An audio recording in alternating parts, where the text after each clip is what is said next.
Hello दोस्तों, मेरा नाम मनोज कुमार और मेरे प्यारा सा चैनल का नाम है मनोज केमिस्ट्री वाला। आप लोगों का हमारे इस चैनल में बहुत बहुत स्वागत है। आज हम लोग मेरे प्यारे बच्चों एक सवाल यहाँ पर दिया गया है, इसे हम लोग सॉल्व करने का प्रयास करेंगे मेरे प्यारे बच्चों। अब आप लोग कॉपी और पेन लेकर के बैठ जाइए क्योंकि यह सवाल बहुत ही रुचिकर बेटा होने वाला है।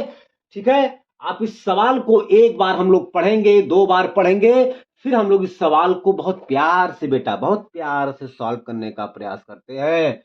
आइए बेटवा, इस सवाल को देखा जाए, पढ़ा जाए, सुना जाए, ठीक है, परखा जाए, जांचा जाए, तब जा करके हम लोग इस सवाल को सॉल्व करने का प्रयास करते हैं मेरे प्यारे बच्चों। कोई दिक्कत तो नहीं है? चलिए मेरे प्यारे बच्चों, यहां पर यह सवाल दिया गया है, कह रहा है कि वायु में दो तरंगों की आवृत्तियों का अनुपात 4:3 है। 4:3 है। बताइए इनकी तरंग दैर्घ्य का अनुपात बेटा क्या होगा? अरे मेरे बेटवा, यहां पर आवृत्ति का अनुपात दिया गया है और हमसे जो है तरंग दैर्घ्यों का, इनके सापेक्ष जो तरंग दैर्घ्य होंगे उनका हमसे अनुपात पूछा जा रहा है।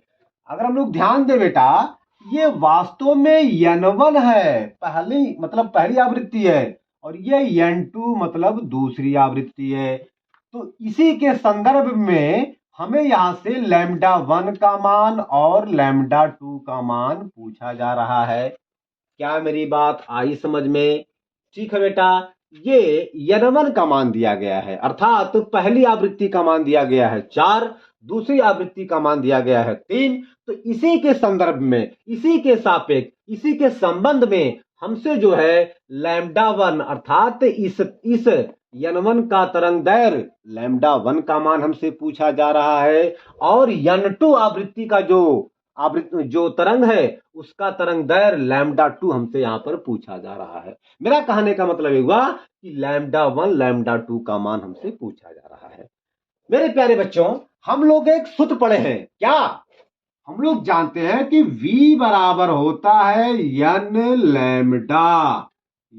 लैम्डा। बेटवा दोनों के लिए V सेम है, क्योंकि यहां पर तरंग की चाल हमें पता ही नहीं है, बिल्कुल नहीं पता है। तो दोनों के केस में ये V का मान सेम है, तो हमें यहां पर V से कोई मतलब नहीं है। हमें यहां पर केवल मतलब n और लैम्डा से मतलब है। n1 λ1, ठीक है ना, n2 λ2 से हमें यहां पर केवल मतलब है। तो चूंकि लिखेंगे यहां पर, चूंकि दोनों के लिए V सेम है, तो यहां पर हो जाएगा n1 λ1, ठीक है।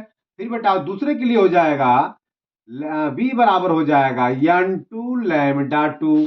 अब देखिए, ये पहला समीकरण, ये दूसरा समीकरण है। अगर दो समीकरण के एक पक्ष आपस में बराबर हैं, तो उन दोनों समीकरण का दूसरा पक्ष भी आपस में बराबर होता है, और ये बराबर है भी। तो अब हम लोग इसको इसके बराबर कर देंगे। लिखेंगे समीकरण एक और दो से, समीकरण एक और दो से बेटवा हो जाएगा, ठीक है ना, n1 λ1 बराबर n2 λ2 बेटवा। चलिए भैया, ये λ1 यहां जाएगा तो n2 यहां पे आएगा।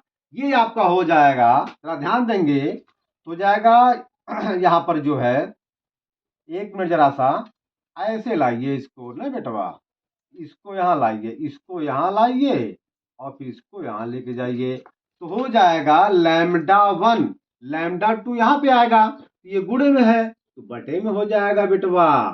और ये n2 आपका पहले से है, और ये n1 यहाँ पे गुणे में है, जब यहां जाएगा तो बेटवा बटे में हो जाएगा। अरे हमरे बेटवा, कोई दिक्कत नहीं है बेटवा, ठीक है ना, कोई दिक्कत नहीं है बेटा। चलिए, अब हम लोग यहां पर n2 और n1 का मान पुट करेंगे, पुट मतलब रखेंगे।